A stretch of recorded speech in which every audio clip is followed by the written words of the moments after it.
Dear students, I hope you all are safe and sound in your residence. I am also fine by the grace of Almighty Allah.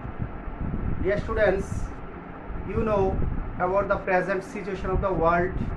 We have been passing a very critical moment in this. Dear students, because of COVID-19, it is not possible for us for a long time to take the formal class with you, and I hope and I think you all are missing your school campus, your dear school campus. Dear students, we hope inshallah within very short time we can get rid of this COVID-19. Pray to Allah for our natural life. Dear students, today I am going to take the class with you about a very important topics which is included in your English grammar part, that is right form of verbs. Okay, dear students, our teacher has taken a lots of class maybe on these topics, and today I am also going to take another class on right form verbs. I hope if you are attentive and if you listen my class carefully, attentively, I hope your conception will be clear on right form of verbs. And before delivering my speech, I would like to offer my special thanks to the Almighty Allah who has given me the chance to take the class before you. And I would also like to offer my special thanks to our honorable headmaster who has created an opportunity to take the online class before you for thinking betterment of you. So dear students, for your better understanding, today I will take the class in Bangla. Okay. So dear students, right form verbs. What is right form verbs? Right form of verbs means ভার্বের সঠিক ব্যবহার। ভার্বটাকে তুমি সঠিকভাবে use করতে হবে। ভার্বটা ভুল দেওয়া থাকবে, এটাকে তুমি সঠিক করতে হবে। And for the students of class 10, a passage will be given for right form verbs. In a box there are some verbs for you, and before the box, under the box there is a passage for you, and after reading the passage from the box you have to pick up the correct verbs, and you have to sometimes change the verbs. Sometimes you have to add ing, sometimes you have to add s or es, sometimes you have to make the past form or past participle form, okay, according to the rules. So there are some rules. At first you have to know the rules. তোমাকে rules গুলো জানতে হবে। So আমি প্রথমে কিছু rules তোমাদের আলোচনা করতেছি, তোমরা তারপর আমি কিভাবে প্যাসেজ আকারে how can you after discussing the rules in detached sentence and how can you apply these rules in passage, I will also discuss. Okay, I think you will be clear. So dear students, rule number 1. There are lots of rules for right form verbs. আমি short টেকনিকগুলো তোমাদেরকে দেখাই দেব। যদি subject যেমন হি Singh a song, এখানে দেখো যদি সাবজেক্টটা third person singular number হয় এবং বাক্যটা যদি প্রেজেন্ট ইনডিফিনিটের হয়, তাহলে তুমি ভার্বের সাথে এস অথবা ইএস যুক্ত করতে হবে। এই রুলসটা তুমি যখন প্যাসেজ আকারে অ্যাপ্লাই করতে যাবা অনেকবারই আসে, যদিও মনে হয় যেন সহজ। এই সহজগুলোই পরীক্ষা আসে, কিন্তু তোমরা মাঝে মাঝে ভুল করে ফেলো, যাতে ভুলগুলো না হয়, ক্লাসগুলো ভালো করে ফলো করো। তাহলে হি সিংস এ সং হবে, কি হবে? হি সিংস এ সং। ঠিক আছে? তাহলে কি হলে সাবজেক্টটা থার্ড পারসন হলে তাহলে বাক্যটা প্রেজেন্ট ডিফিনিট হলে ভার্বের সাথে এস যুক্ত হবে। কিন্তু সাবজেক্ট থার্ড পারসন হলে যদি বাক্যটা পাস্ট টেন্স হয় তাহলে কিন্তু এস এর যুক্ত হয় না। ওকে, তারপর দেখো রোল নাম্বার 2। যদি বাক্যগুলোতে এই কথাগুলো থাকে, daily, usually, occasionally,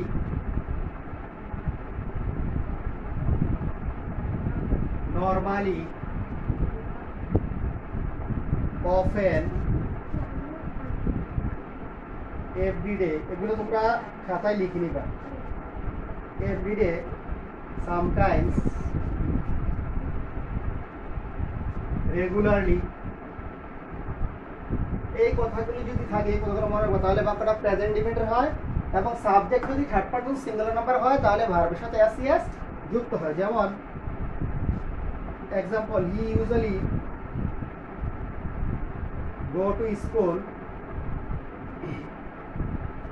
on foot, সে পায়ে হেঁটে স্কুলে যায়। তাহলে হিটা থার্ড পারসন, এখানে ইউজুয়ালি আছে, তাহলে গো এর সাথে কি যুক্ত হবে? ইএস যুক্ত হবে। কি যুক্ত হবে?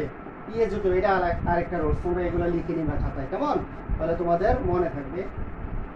তারপর দেখো রোল নাম্বার 3। যদি বাক্যটা ইউনিভার্সাল ট্রুথ হয়, ইউনিভার্সাল ট্রুথ মানে চিরন্তন সত্য হয়, তাহলে বাক্যটা প্রেজেন্ট ডিফিনিটের হয়। এবং সাবজেক্ট থার্ড পারসন সিঙ্গুলার নাম্বারের হলে মূল ভার্বের সাথে এস এবং ইএস যুক্ত হবে। তাহলে দেখো ইউনিভার্সাল ট্রুথে আমরা অনেক এক্সাম্পল, যেমন আইস, এক্সাম্পল দিতে হবে, ice float on water, float on water, বরফ পানিতে ভাসে, তাই না? তাহলে আইস এটা চির সত্য কথা। তাহলে ফ্লোয়েটের সাথে এটা আইসটা থার্ড পারসন, তাহলে সিঙ্গুলার নাম্বার এটার সাথে এস যুক্ত হবে, ফ্লোয়েটস অন ওয়াটার। যেমন আরো অনেকগুলো আছে, যেমন the earth moves around the sun, the sun rises in the east, পূর্ব দিকে উদিত হয়, the sun sets in the west, 2 and 2 make 4, এরকম অনেক আছে। ঠিক আছে? তাহলে তুমি সাবজেক্ট থার্ড পারসন হলে বাক্যটা চিরন্তন সত্য হলে ভার্বের সাথে এস এস যুক্ত করবে।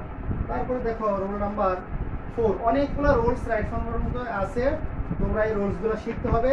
রুলসগুলো পারলে তোমরা প্যাসেজ করে পারো। রোল নাম্বার 4, যদি বাক্যটিতে নাও থাকে, at this moment থাকে,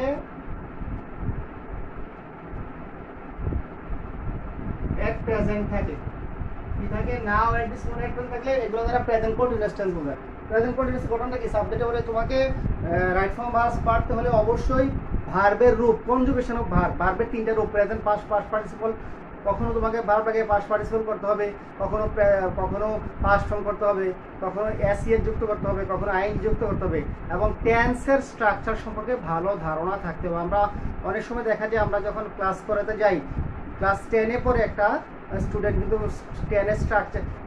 টেন্সের স্ট্রাকচারগুলো জানে না। এটা দুঃখজনক। কেমন? তোমাদেরকে অবশ্যই যেটা জানতে হবে, টেন্সের গঠন এবং ভার্বের রূপগুলো ভালো করে জানতে হবে, নাম্বার পার্সন সম্পর্কে একটু ধারণা থাকতে হবে। ঠিক আছে? তাহলে দেখো এই কথাগুলো থেকে প্রেজেন্ট কন্টিনিউয়াস, তো প্রেজেন্ট কন্টিনিউয়াসের গঠনটা যদি তুমি না জানো তাহলে তুমি কিভাবে প্রেজেন্ট কন্টিনিউয়াস টেন্স বানাবা? তাহলে যেমন হি ওয়াচ টিভি নাও, সে এখন টিভি দেখতেছে, হ্যাঁ? তাহলে নাও আছে, তাহলে বর্তমানে যে কাজটা হইতেছে এটা প্রেজেন্ট কন্টিনিউয়াস টেন্স। তাহলে হি কি হবে? ইজ ওয়াচিং টিভি নাও, কি হবে? হি ইজ ওয়াচিং টিভি নাও। তাহলে প্রেজেন্ট কন্টিনিউয়াস গঠন হলো সাবজেক্টের পরে এম ইজ বসে ভার্বের সাথে আইন যুক্ত হয়। তাহলে তুমি যদি এটা না জানো তুমি কিন্তু এটা পারবা না, কেমন? তাহলে এরপরে দেখো রোল নাম্বার 5। অনেকগুলো রুলস, টেন্সের অনেকগুলো রুলস আছে। যেমন রোল 5-এর মধ্যে আছে, যদি বাক্যটিতে জাস্ট থাকে, জাস্ট নাও থাকে, এগুলো তোমাদেরকে জানতে হবে। এগুলো কিন্তু ক্লাস 6 থেকে রাইট ফর্ম তোমরা পড়েছো, তাহলে তোমাদের পারার কথা, কিন্তু এখনো তোমাদের ভুল হয় নিয়মগুলো না জানার কারণে। Just now, already, recently, yet, ever, lately, এই কথাগুলো থাকলে বাক্যগুলো প্রেজেন্ট পারফেক্ট টেন্স। আমি একটা এক্সাম্পল দিচ্ছি, যেমন হি রিসেন্টলি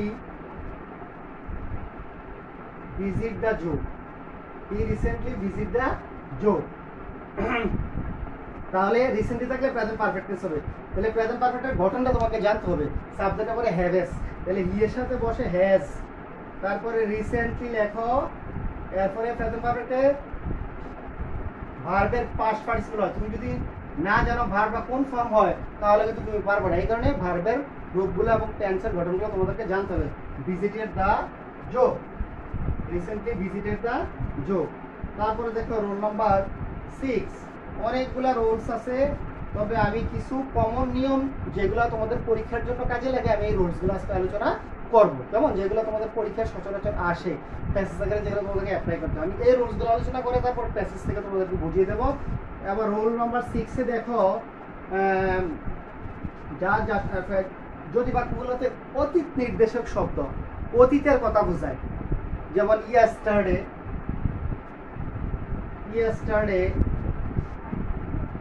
এগো, লাস্ট উইক, লাস্ট নাইট, এরকম অতীতের কথা বোঝায়, তাহলে ফার্স্ট ইনডিফিনিট টেন্স। যেমন আই ভিজিট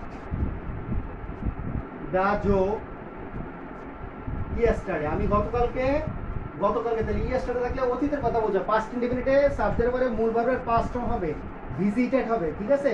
তুমি যদি আবার এখানে আই হ্যাভ ভিজিটেড দাও তাহলে হবে না, কারণ এটা প্রেজেন্ট পারফেক্ট হবে না। ইয়েস্টারডে থাকলে হবে পাস্ট ইনডিফিনিট, পাস্ট ইনডিফিনিটে সাবজেক্টের পরে মূল ভার্বের পাস্ট ফর্ম। তো এইটাতে আবার তুমি যদি শুধু দিয়ে রাখো হি রিসেন্টলি ভিজিটেড দ্য জো, এটা হবে না, কারণ রিসেন্টলি থাকলে প্রেজেন্ট পারফেক্ট হলে হ্যাভ এস দিতে হবে। এই কারণে নিয়মগুলো তোমাকে জানতে হবে, বুঝছো? নিয়মগুলো খুব ইম্পর্টেন্ট। তাহলে I visited the zoo yesterday. এরপরে দেখো রোল 7-এ যদি ভবিষ্যৎ নির্দেশক শব্দ থাকে, আমি এটা মুখে আলোচনা করে দিচ্ছি। ভবিষ্যৎ নির্দেশক শব্দ দেখো, আচ্ছা লিখে দিচ্ছি, টুমোরো, টুমোরো মানে কি আগামীকাল, তারপরে the next week,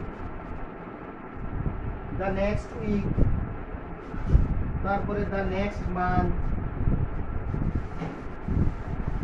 the next year, এরকম কি, এগুলো ভবিষ্যৎ। তাহলে ভবিষ্যতের কথা বুঝলে এটাকে ফিউচার ইনডিফিনিট হবে।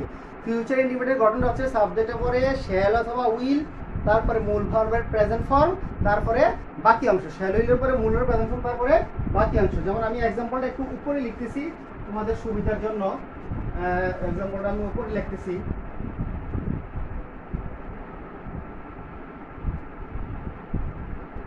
তাহলে এক্সাম্পল, তাহলে দেখো স্টুডেন্ট, তাহলে ভবিষ্যৎ নির্দেশক শব্দগুলো থাকলে tomorrow, next week, next year, এগুলো থাকলে ফিউচার ইনডিফিনিট টেন্স হয়। তাহলে এখানে এক্সাম্পলটা I visit my native village tomorrow, tomorrow আছে, তাহলে ফিউচার ইনডিফিনিট হবে। ফিউচার ইনডিফিনিটের গঠনটা হলো সাবজেক্টের পরে শ্যাল অথবা উইল। তাহলে এখন আই এর সাথে উইল ব্যবহার করা যায়, উইল সাথে উইল, মডার্ন ইংলিশে আই উইল সাথে উইল, সব কিছুর সাথে উইল ব্যবহার করতে পারো। তাহলে উইল এরপরে মূল ভার্বের প্রেজেন্ট ফর্ম, তুমি যদি ভার্ব মানে আইএনজি লাগাই দাও বা ভার্বের ফার্স্ট ফর্ম করো বা পার্টিসিপল ফর্ম করো তাহলে কিন্তু হবে না। এই কারণে তোমাকে স্ট্রাকচার জানতে হবে। মাই নেটিভ ভিলেজ টুমোরো। এরপর দেখো বাক্যের মোস্ট ইম্পর্টেন্ট নিয়ম, দেখো বাক্যের শুরুতে যদি ভার্ব থাকে তাহলে ভার্বের সাথে আইএনজি যুক্ত হয়। কি যুক্ত হয়? আইএনজি যুক্ত হয়। যেমন obtain degree is not the prime objective of education. তাহলে এটা বাক্যের শুরুতে ভার্ব আসেনি, অবটেইন মানে ডিগ্রি অর্জন করা শুধু শিক্ষার উদ্দেশ্য নয়। তাহলে বাক্যের শুরুতে ভার্ব আসলে এটার সাথে আইএনজি লাগিয়ে দিবা। কি লাগিয়ে দিবা? আইএনজি। তাহলে অবটেইনিং হবে, কি হবে? অবটেইন, তারপরে আইএনজি, আর বাকিটা হবে। হ্যাঁ, আমি আর বাকিটা লিখলাম না, তোমরা লিখে নিবা। তারপরে দেখো রোল 9, যদি একটা বাক্যে দুইটা ভার্ব থাকে তাহলে ভার্বের আইএনজি যুক্ত করতে হবে। যেমন একটা বাক্যে দুইটা ভার্ব থাকে, যেমন I saw him play football, I saw him play, আমি তাকে দেখলাম ফুটবল খেলতেছে, এখানে স একটা ভার্ব, প্লে একটা ভার্ব, তাহলে প্লে এর সাথে আইএনজি যুক্ত হবে। I saw him playing football, এটা আরেকটা রুলস। এগুলো গুরুত্বপূর্ণ রুলস, তোমরা রুলসগুলো লিখে নিবা। কেমন? রুলসগুলো তোমরা লিখে নিবা। রোল 9, রোল 10 এর মধ্যে দেখো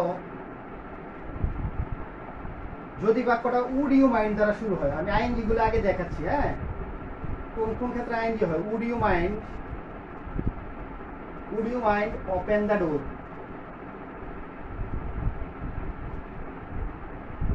যদি বাক্যটা would you mind দ্বারা শুরু হয় তাহলে ভার্বের সাথে আইন যুক্ত হয়, তাহলে would you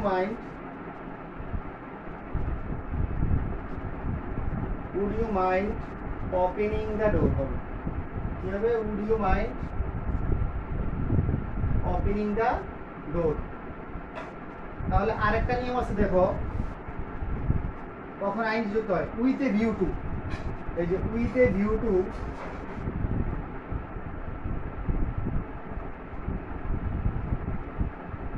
look forward to, এরকম অনেকগুলো আছে, get used to, তারপরে cannot help, could not help,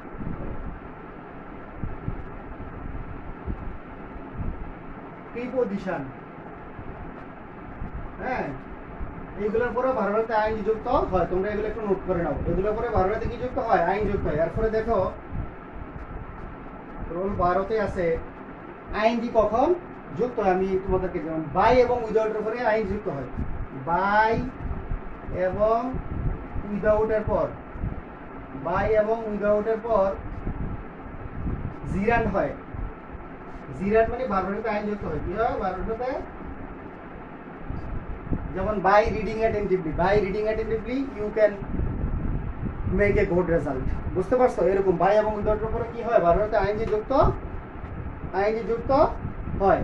এরকম আরো অনেকগুলো আছে আইন যুক্ত হয়। তাহলে এরপরে দেখো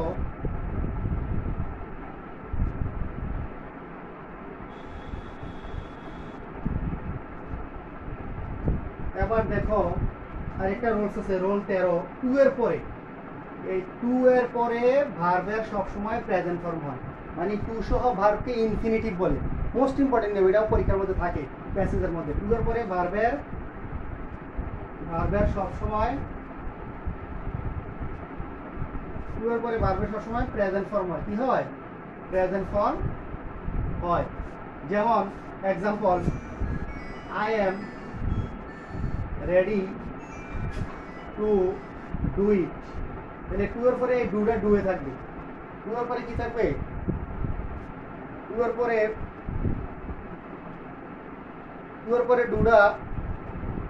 ডুডা ডুয়ে থাকবে, প্রেজেন্ট ফর্মে থাকবে, কোনো পরিবর্তন হবে না। এটাও একটা ইম্পর্টেন্ট নিয়ম। তারপরে দেখো আরো কিছু নিয়ম আছে, যেমন যেগুলো তোমাদের প্যাসেজ কাজে লাগবে। যেমন মডাল ভার্ব, মডাল ভার্বগুলো কোনগুলো? Can, could, will, would, shall, should, may, might, ought to, have to, has to, had to, are to. এরকম মডাল ভার্বের পরও সবসময় ভার্বের প্রেজেন্ট ফর্ম হয়। দুইটা নিয়ম আছে। আর মডালের পর যদি বি বসে তাহলে ভার্বের ফার্স্ট পার্টিসিপল হয়। তাহলে একসাথে দুইটা নিয়ম মডাল ভার্বগুলো মনে রাখবা। Can, could, will. যেমন আমি এক্সাম্পল দিচ্ছি, যেমন আই শুড ডু ইট, তাহলে শুডটা হচ্ছে মডাল ভার্ব। মডালের পরে ভার্ব বা প্রেজেন্ট ফর্ম, এই ডু যা আছে তাই থাকবে, এই ডু এ থাকবে। কিন্তু মডালের পরে যদি বি থাকে তাহলে ভার্বের পাস্ট পার্টিসিপল হবে। যেমন আমি আরেকটা এক্সাম্পল দিচ্ছি, walking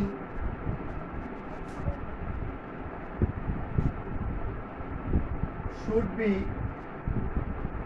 form as a habit, হাঁটাকে তোমার অভ্যাস হিসেবে গঠন করতে হবে। তাহলে ওয়াকিং শুড বি, এই মডেলের পরে বি আছে, তাহলে এই ভার্বের ফার্স্ট পার্টিসিপল ফর্ম হবে, ফর্ম এজ এ হ্যাবিট, হাঁটাকে অভ্যাস হিসেবে গঠন করতে হবে।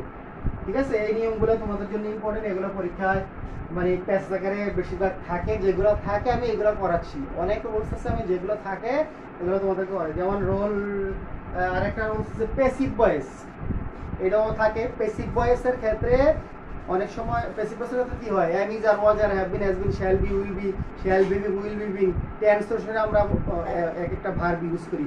এগুলো পরে মূল ভার্বের সবসময় পাস্ট পার্টিসিপল হয়। মূল ভার্বের সবসময় কি হয়? Past participle. প্যাসিভ ভয়েসের ক্ষেত্রে মূল ভার্বের সবসময় কি হয়? পাস্ট পার্টিসিপল হয়। যেমন example, Rome was not B U I L D built in a day, রোমটা কি হয় নাই? একদিনে তৈরি হয়ে যায় নাই। তাহলে রোম কি নিজে নিজে তৈরি হয়েছে? না, কারো মাধ্যমে তৈরি হয়েছে। তাহলে এটা প্যাসিভ। তাহলে বিল্ট বিইউআইএলটি হবে। এই বিল্ডের ফার্স্ট পার্টিসিপল। প্যাসিভ ভয়েসের ক্ষেত্রে মূল ভার্বের কি হয়, পাস্ট পার্টিসিপল হয়। প্যাসিভ ভয়েসের ক্ষেত্রে কি হয়, মূল ভার্ব পাস্ট পার্টিসিপল হয়। ঠিক আছে, তাহলে তোমাদের মোটামুটি রুলসগুলো আমি প্যাসেজের আলোচনা করাই দিছি। এখন আমি তোমাদেরকে কিভাবে এগুলো প্যাসেজ আকারে অ্যাপ্লাই করবো আমি এগুলো এখন দেখাবো। Dear students, I have discussed some roles in detached sentence, and now I am going to discuss how can you apply these roles in passage mode. Okay, in your exam a passage will be given. Look at the board, here is a passage for you, and there are some verbs in a box. Okay, there are 10 verbs in a box, and from this box for every gap you have to pick up the correct verb, okay, according to the rules. So look at the board. Student life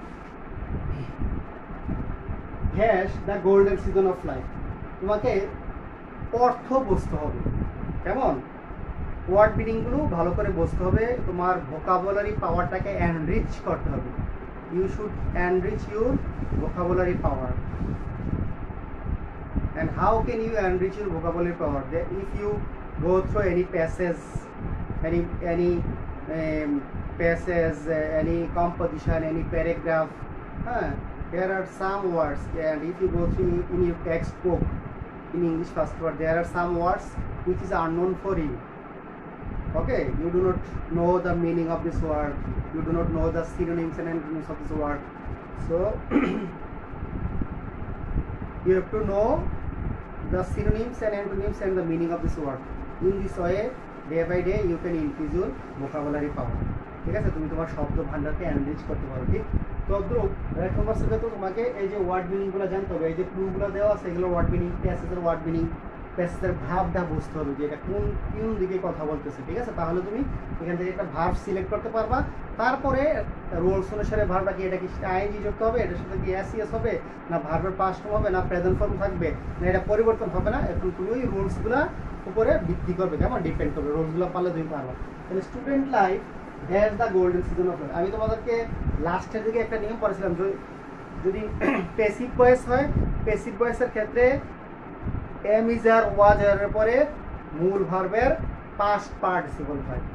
ছাত্র জীবনকে বলা হয় জীবনের সোনালী সময়। এটা কে বলে, কারো ছাত্র জীবন তো বলতে পারে না, কারো দ্বারা হয়, তাহলে এটা প্যাসিভ ভয়েস।